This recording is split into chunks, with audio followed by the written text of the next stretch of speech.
देखें, एक सिंपल ना कॉल स्टैक है।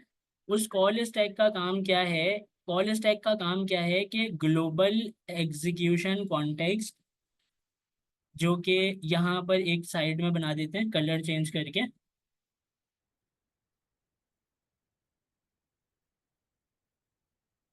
सर कॉन्टेस्ट है या कंटेंट है? Global context execution. कॉन्टेक्स्ट है, text, TEXT। Okay sir. Global execution context. सही है। ये जो ग्लोबल एग्जीक्यूशन कॉन्टेक्स्ट है, ये कहाँ पर रखा हुआ है? ये रखा है कॉल स्टैक के अंदर। ठीक है, कॉल स्टैक के अंदर।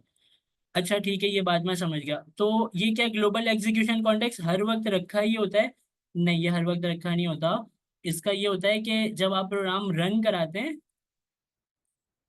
तब ये बन तब ये आ जाता है कॉल स्टैक के अंदर।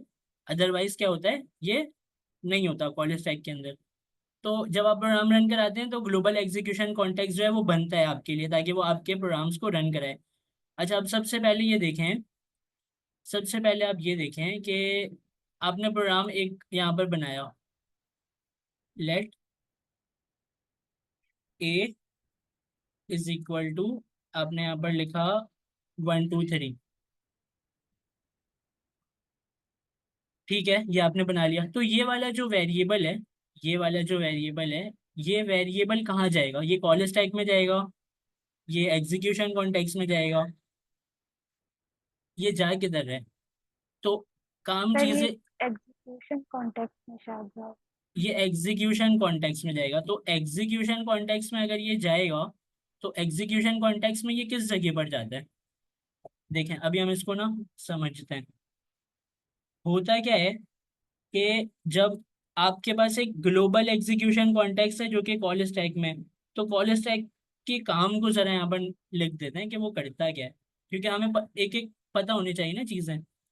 कॉल स्टैक का काम ये है, कॉल स्टैक जो है वो ग्लोबल एग्जीक्यूशन कॉन्टेक्स्ट के ऑर्डर को मेंटेन करता है। मतलब जो चीज पहले है वो पहले चलनी चाहिए, जो चीज बाद में है वो बाद में चलेगी। ये किस कौन ध्यान रखता है इस चीज का? कॉल स्टैक ध्यान रखता है। ये क्या करता है? ग्लोबल एग्जीक्यूशन कॉन्टेक्स्ट में ऐसा नहीं है कि आपने पहले यहाँ पर लिखा console.log A, फिर आपने यहाँ पर लिखा console.log यहाँ पर।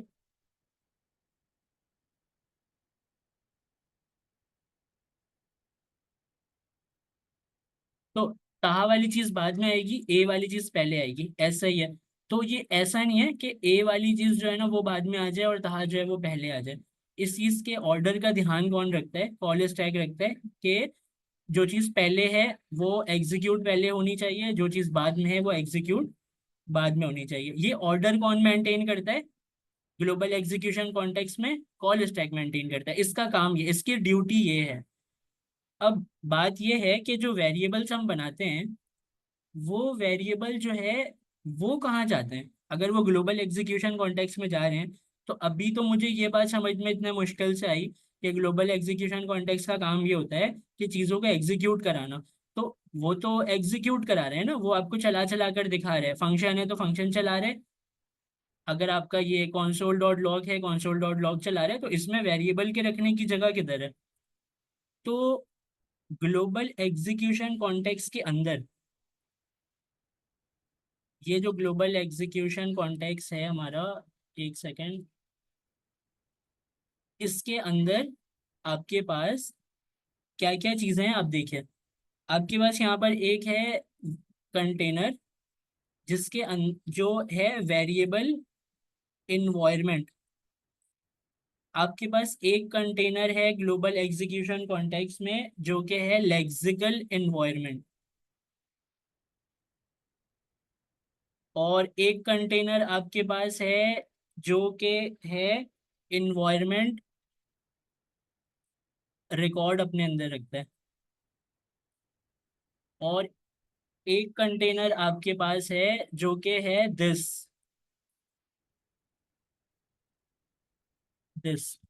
ये चार कंटेनर आपके पास इसके अंदर हैं।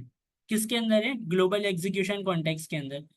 अब क्या ये जो एग्जीक्यूशन कॉन्टेक्स्ट है इसके अंदर जो आपके पास जो वेरिएबल एनवायरनमेंट है, ये जो फर्स्ट वाला है, ये जो वेरिएबल एनवायरनमेंट है इसका काम क्या है देखें।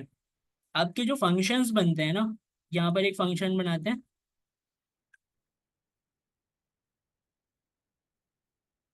ओहो।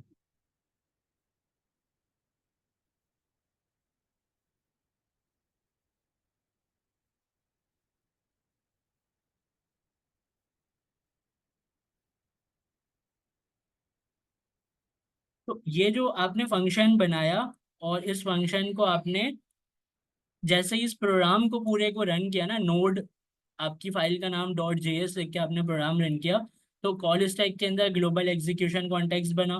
उस ग्लोबल एग्जीक्यूशन कॉन्टेक्स्ट के अंदर 4 कंटेनर बने। वेरिएबल एनवायरनमेंट बना, लेक्सिकल एनवायरनमेंट बना, उसके बाद आपका एनवायरनमेंट रिकॉर्ड बना, फिर ये दिस का कंटेनर बना। अब इसके अंदर क्या क्या चीज़ें सेपरेट होकर जा रही हैं हमें ये देखना पड़ेगा। तो जो हमारा वेरिएबल एनवायरनमेंट है उसके अंदर ये फंक्शन जाता है। भाई देखें, ये फंक्शन भी तो हम तो अब तक यही पढ़ते आ रहे हैं कि जब प्रोग्राम चलता है तो ये फंक्शन इग्नोर हो जाता है। और ये फंक्शन चलता कब है? जब आप इसको चलाते हैं। यही पढ़ते आ रहे हैं ना हम अभी तक, जब इसको चलाते हैं तब ये चलता है। लेकिन अब लेट सपोज के ये चीज़ कहीं ना कहीं जाके तो भाई रखी होगी ना, कि जब आप इसको चला रहे हैं तो ये वहां से आएगी आपके पास चलने के लिए। समझ आ रही है आपको मैं क्या कह रहा हूँ? यस सर, समझ आ रही बिल्कुल। तो ये फंक्शन कहाँ पर जाता है? ये फंक्शन जाता है आपके वेरिएबल एनवायरनमेंट के कंटेनर में। ठीक है, ये वेरिएबल एनवायरनमेंट के कंटेनर में जाता है। अच्छा, वेरिएबल एनवायरनमेंट के कंटेनर में एक चीज और जाती है, वो क्या है? वार। वार आपने यहाँ पर लिखा एज इज इक्वल टू 27 लिख दिया आपने। तो ये जो वार है ये कहाँ जाता है? ये भी आपके वेरिएबल एनवायरनमेंट के कंटेनर में जाता है। फंक्शन की ये जो डेफिनेशन है फंक्शन का, ये भी आपके वेरिएबल एनवायरनमेंट में जाता है, वार भी आपके वेरिएबल एनवायरनमेंट में जाता है। ठीक है, उसके बाद ये जो लेक्सिकल एनवायरनमेंट है इसके अंदर क्या चीजें जाती हैं? तो इसके अंदर जाती हैं ये जो आप लेट से बनाते हैं ना, लेट और अदर नेम, यहाँ पर आपने अहमद लिख दिया। तो ये जो लेट और कॉन्स्ट,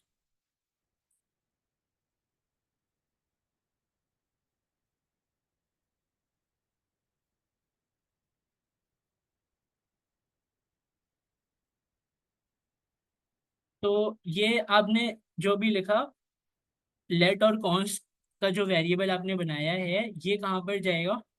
ये जाता है आपके लेक्सिकल एनवायरनमेंट में।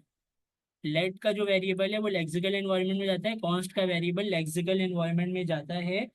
और आपके जो ब्लॉक स्कोप होते हैं ना, मतलब देखें, जो लेट होता है और जो कॉन्स्ट होता है, अगर आप उसको किसी इफ की बॉडी में रख दें या किसी ऐसे करली ब्रैकेट के अंदर रखें, क्योंकि करली ब्रैकेट का एक स्कोप बनता है। फंक्शन के अलावा जितने भी करली ब्रैकेट हैं, जैसे कि for loop, while loop, do while loop, if की कंडीशन, और भी जो जो करली ब्रैकेट अपने पास रखते हैं, वो सब एक स्कोप है। और उसके स्कोप के अंदर आपका जो लेट और कॉन्स्ट है वो क्या होता है? उसके अंदर मतलब फंस के रह जाता है। अगर मैं मिसाल के तौर पे एक इफ की बॉडी बनाऊं और इसको मैं ट्रू लिखूं, और यहाँ पर मैं लिखूं लेट, इसको पूरे को उठा के हम क्या करते हैं, इसके अंदर रख देते हैं।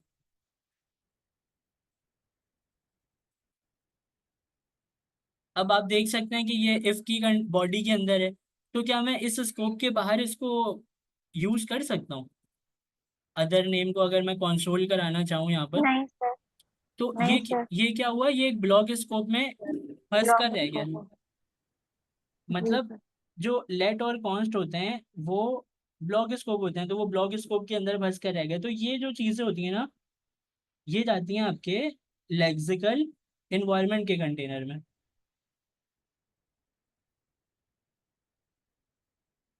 अब देखें, एक मिनट रुके।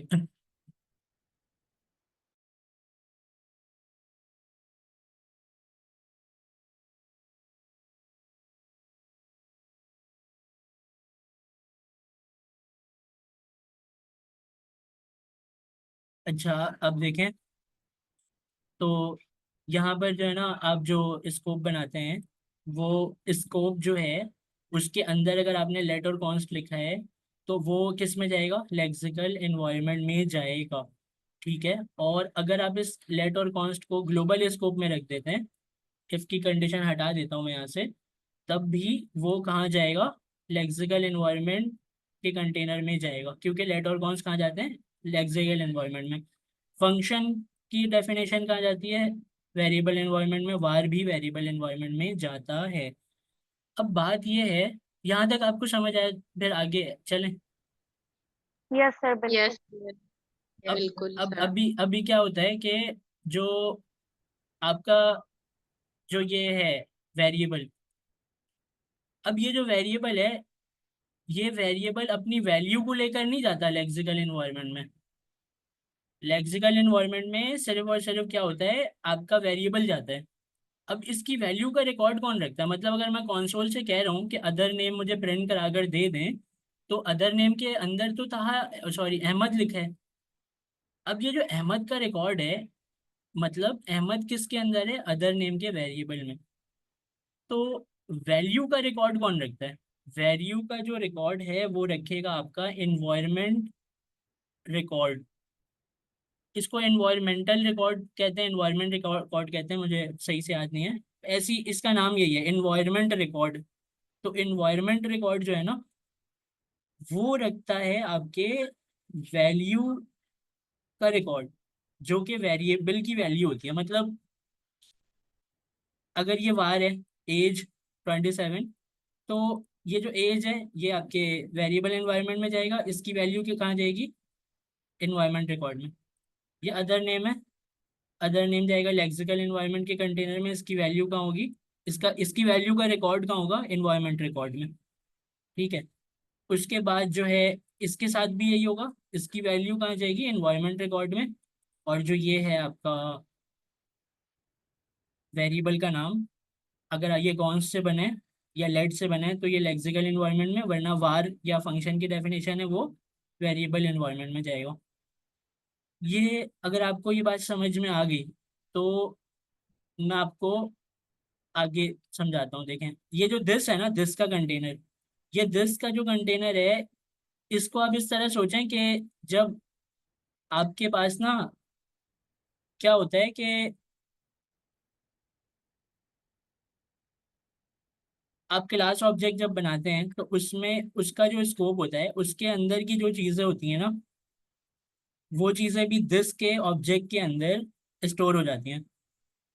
लेकिन ये दिस वो वाला दिस नहीं है, मतलब वो भी है, लेकिन उसके अलावा अगर आप एक फाइल बनाएं जो कि ब्लैंक हो, तो ये जो फाइल है ना, इस फाइल का भी एक अपना स्कोप है। मतलब आप यूं समझें, आपको नजर तो नहीं आ रहा है, लेकिन एक कर्ली ब्रैकेट है, ये पूरे फाइल एक कर्ली ब्रैकेट के अंदर रखा हुआ है। तो उसी को हम कह रहे हैं कि ये एक स्कोप है, जिसको हम नाम दे देते हैं ग्लोबल स्कोप। हम कह देते हैं कि ग्लोबल स्कोप, जैसे यहाँ पर मेरा एक अगर ये रखा है ना, वेरिएबल रखा है, तो मैं कहता हूँ ना ऐसे कि ये ग्लोबल स्कोप में रखा है। जी सर। तो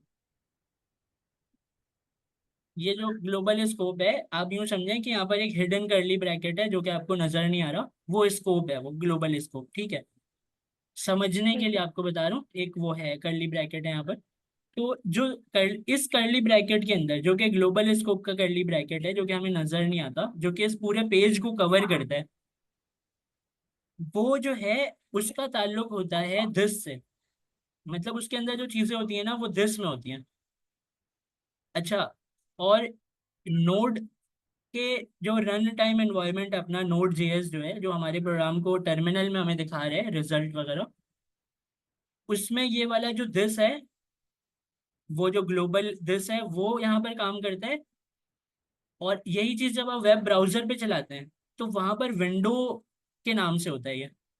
अगर मैं आपको दिखाऊं, स्क्रीन थोड़ी सी गंदी हो गई है, मैं इधर से अगर कंसोल आपको ओपन करके दिखाऊं, तो यहाँ कंसोल में आप क्या करते हैं, अपने index.html में जो जो चीज़ें बनाते हैं और जावास्क्रिप्ट में जो लिखते हैं, तो आप वेब पेज में यहाँ कंसोल के ऊपर चलाते हैं। तो ये जी सर। किसको रेफरेंस करता है, ये विंडो ऑब्जेक्ट को रेफरेंस करता है। और यहाँ पर ग्लोबल दिस रेफरेंस होता है नोड के उसमें, नोड के रन टाइम एनवायरनमेंट में ग्लोबल दिस जो है वो मेन ऑब्जेक्ट है आपका। और जब आप वेब पेज के ऊपर ये चीज़ें चलाते हैं तो विंडो ऑब्जेक्ट जो है वो आपका मेन ऑब्जेक्ट है, जिसके अंदर तमाम चीज़ें आ रही होती हैं। तो ये जो दिस है उसके अंदर क्या चीज़ें होती हैं जो आपके इसमें आ रही हैं, ग्लोबल एग्जीक्यूशन कॉन्टेक्स्ट के अंदर जो चीज़ें आप लिख रहे हैं उसका एक जो रेफरेंस है वो दिस के अंदर भी होता है। और जो आपका जो क्लास ऑब्जेक्ट है उस क्लास ऑब्जेक्ट के अंदर जो दिस होता है जो आपकी प्रॉपर्टीज को छुपा लेता है। आप सबों ने क्लास ऑब्जेक्ट तो पढ़ ही लिया, तो मैं यहाँ पर एक जी सर। ऐसे यहाँ पर बना लेता हूँ एक प्रॉपर्टी। एज सर इज, मैंने नहीं पढ़ा। एज जो है वो नंबर, क्लास में तो आपने पढ़ी होगी ना। नहीं सर, अभी स्टार्ट नहीं हुई, आपको बताया था ना मैंने। अच्छा अच्छा, तो देखें ये जो इसका स्कोप है ना क्लास ऑब्जेक्ट का, ये क्लास ऑब्जेक्ट का जो स्कोप है इसके अंदर की चीजें भी दिस के अंदर चली जाती हैं। तो ये है आपका ग्लोबल एग्जीक्यूशन कॉन्टेक्स्ट जिसके अंदर इतनी सारी चीजें होती हैं और इतनी डिटेल्स में हमें डायग्राम के अंदर समझ में नहीं आती है चीज़। अब हम देखते हैं जरा अपने मेन डायग्राम को, इसको मैं रिमूव करता हूँ। सर। जी जी जी। सर दिस का मुझे ये समझ आया है कि जैसे कि हम HTML पे जो काम कर रहे होते हैं वो हमें डॉक्यूमेंट विंडो पे नजर आता है। हम्म। लेकिन सर इसके अंदर जो टर्मिनल पे हम काम कर रहे होते हैं, आप उसकी बात कर रहे हैं, दिस वो करता है। वहां पर जो डॉक्यूमेंट विंडो काम करता है ना, तो विंडो आपका वो जी। ऑब्जेक्ट है जो आपका मेन ऑब्जेक्ट है आपके प्रोग्राम का। इसी तरीके से यहाँ पर जो है वो दिस आपका मेन ऑब्जेक्ट है।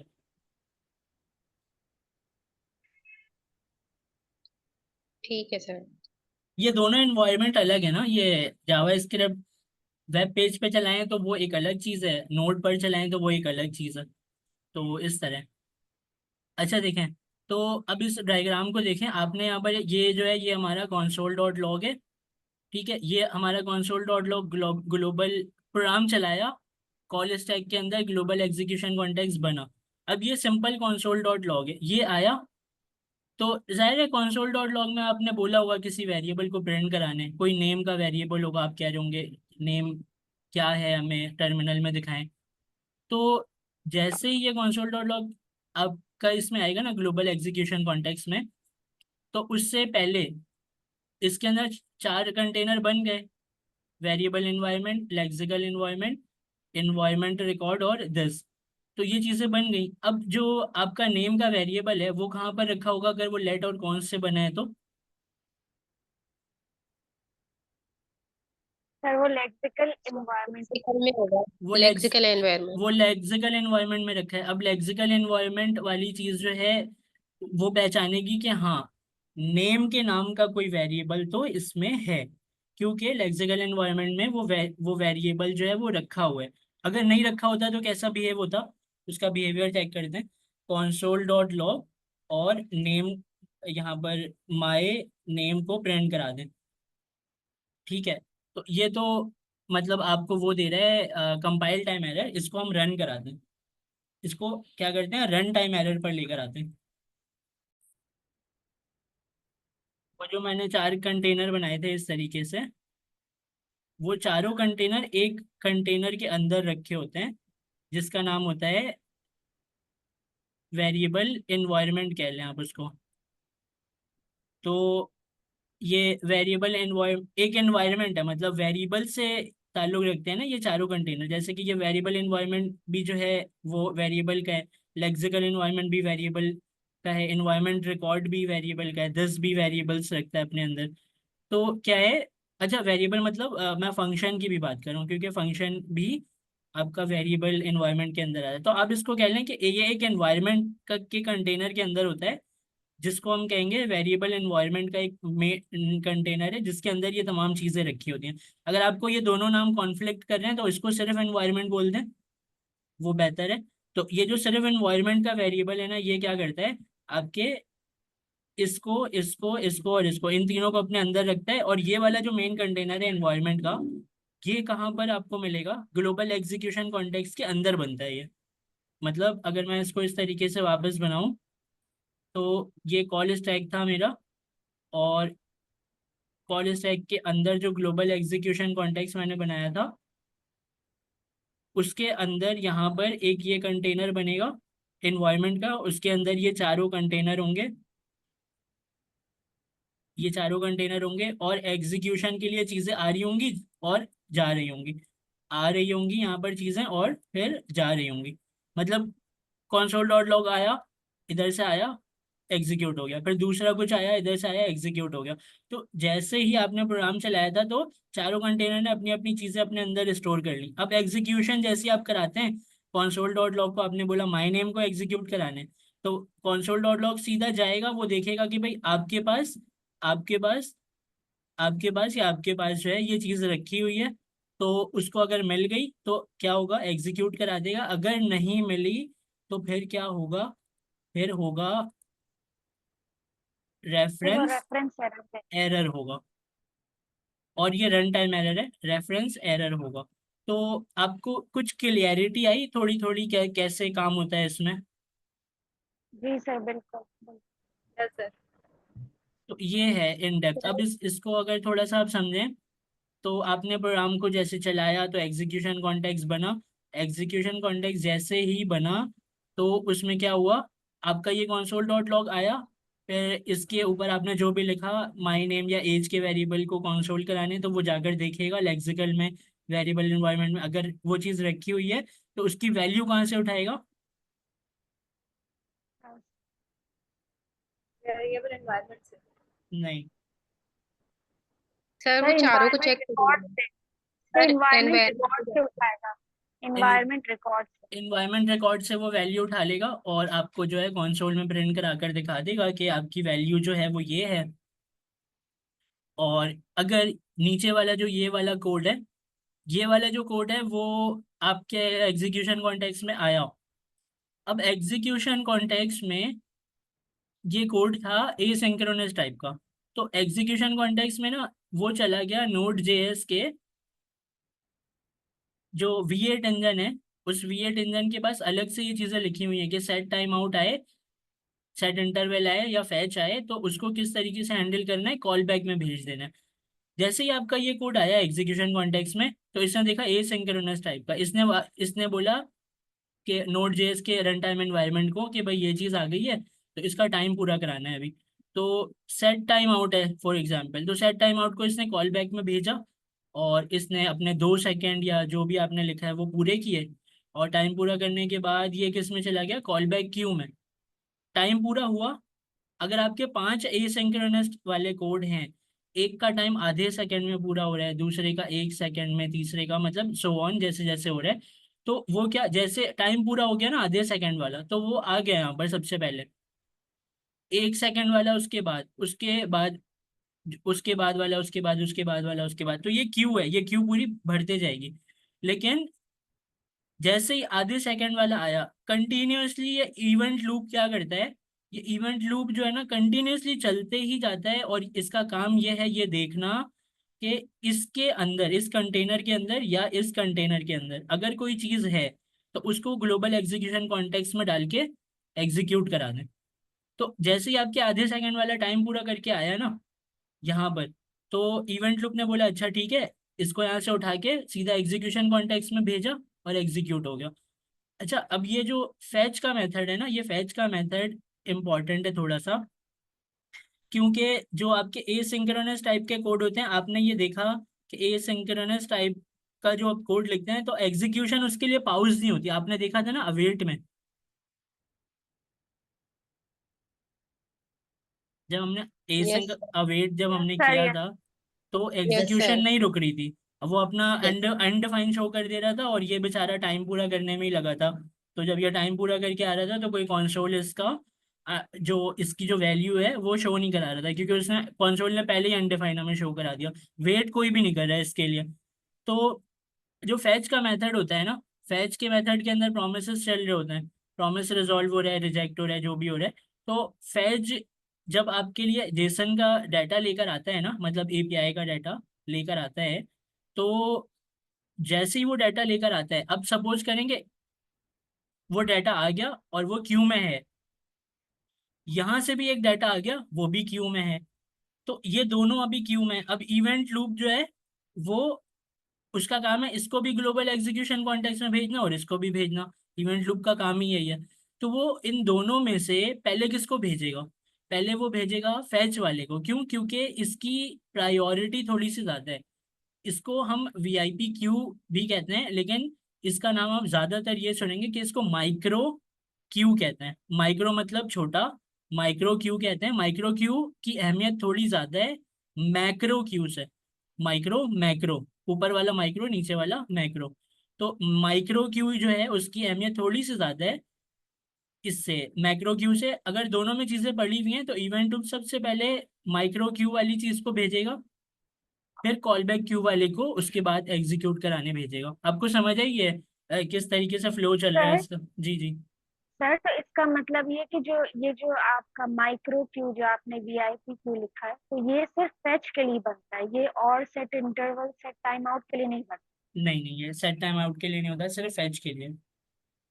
सिर्फ फेच के लिए बनता है, और बाकी सब जो है वो सेट टाइम आउट और सेट इंटरवल के लिए पहले वो कॉल बैक में जाता है, फिर वहां से वो अपना टाइम पूरा करके कॉल बैक क्यू में आता है, और फिर इवेंट लूप उसको दोबारा ग्लोबल एग्जीक्यूशन कॉन्टेक्स्ट में भेज के जब वो काम कर लेता है, तो फिर वो उसको मतलब ये भी तो कहते हैं सर, वो बाहर निकाल के समझिए फेंक देता है, या मतलब बाहर निकाल देता है। जी जी, उसको तो इसी वो तरह कहते से हैं ना, काम कर वो कहते हैं ना, मतलब पॉप आउट करा देता है, बाहर फेंक देता है। पॉप आउट करा देता है, एग्जैक्टली। तो बस ये इसका ये पूरा फ्लो है। ये और फ्लो। सर फैच क्या होता है? फैच एपीआई होती है? फैच एपीआई नहीं होती, फैच एपीआई को कॉल कराने वाला होता है। मतलब आपको अच्छा। एपीआई कॉल करा के ये फैच का मेथड ही देता है। डेटा गेट करना, फेच का मतलब ही गेट करना होता है, हासिल करना होता है। ठीक है सर। और सर जो नॉर्मल जैसे एसिंक कोड नहीं है, नॉर्मल है, तो वो जो है ग्लोबल एग्जीक्यूशन कॉन्टेक्स्ट में जाएगा, वो अपना काम करेगा और फिर पॉप आउट हो जाएगा। वो इससे आगे कॉल बैक क्यू और कॉल बैक और इन सब से उसका कोई ताल्लुक नहीं। नहीं, वो तो देखें, पता है ऐसा क्यों किया गया? मैं आपको ये पूरा सेक्शन समझाता हूँ, ये वाला राइट साइड वाला। मसला ये था कि ये जो आपका, आपकी जो ये जावा स्क्रिप्ट है ना, जावा स्क्रिप्ट जो है वो सिंक्रोनस टाइप की लैंग्वेज है। इसमें एसिंक टाइप का कोड चलता नहीं था। तो एसिंक टाइप का कोड एक सिंक्रोनस टाइप की लैंग्वेज में बिल्ट इन नहीं है। मिसाल के तौर पे मैं आपको कैसे एग्जांपल दूं आपको इसकी? देखें, एग्जाम्पल के लिए ना, आपके मतलब वाटर बोर्ड से आपके घर में पानी आ रहा है, सही है? तो आप क्या करते हैं, उस पानी को नहीं पीते, आजकल कोई भी नहीं पीता। तो आप बाहर से अपने ज़ाहिर है पानी खरीद के अपने घर में यूज़ कर रहे होंगे। तो जी सर। क्यों? क्योंकि वाटर बोर्ड का पानी वैसे तो सारी दुनिया में पीने के लायक होता है। अमेरिका में नलके से ही पानी पी रहे होते हैं, लेकिन हम नहीं पी सकते क्योंकि हमारे जो, जिस डैम से पानी आ रहा है वहां पर जानवर मरे हुए होते हैं। अब सबको पता है कि वो गंदा पानी होता है, वो पीने के लायक नहीं है। यस तो सर। आप क्या करते हैं, आप बाहर से पानी लेकर आते हैं ना, तो मतलब ये एक बिल्टन आपके पास, आपके घर में वो चीज़ नहीं है। तो आप क्या कर रहे हैं, आपने वो जो काम है वो बाहर वाले को दे दिया कि भाई मुझे ना मतलब पानी ला कर दे देना, ठीक है? तो अब ऐसा ही है, कुछ समझें कि ये जो राइट सेक्शन है, ये राइट सेक्शन आपके जावा स्क्रिप्ट का पार्ट नहीं था। बात नहीं तो था, अच्छा अच्छा ठीक। जो जावास्क्रिप्ट है वो चलाता कौन है? वो एक V8 इंजन है, वो चलाता है। पहले जमाने में आप क्या जी करते सर। थे, जब नोड नहीं बना था, नोड इन्वायरमेंट जब नहीं बनाया गया था, तो आप वेब पेज के ऊपर चलाते थे। वेब पेज के अंदर V8 इंजन है जो कि जावास्क्रिप्ट की फाइल आपको चला कर देता था। तो इन्होंने क्या जी किया, सर। V8 इंजन के अंदर ये फैसिलिटी दे दी कि जावास्क्रिप्ट में आपको दे दिया लिखने के लिए कि आप इधर लिखें सेट टाइम आउट। आपने लिख दिया सेट टाइम आउट।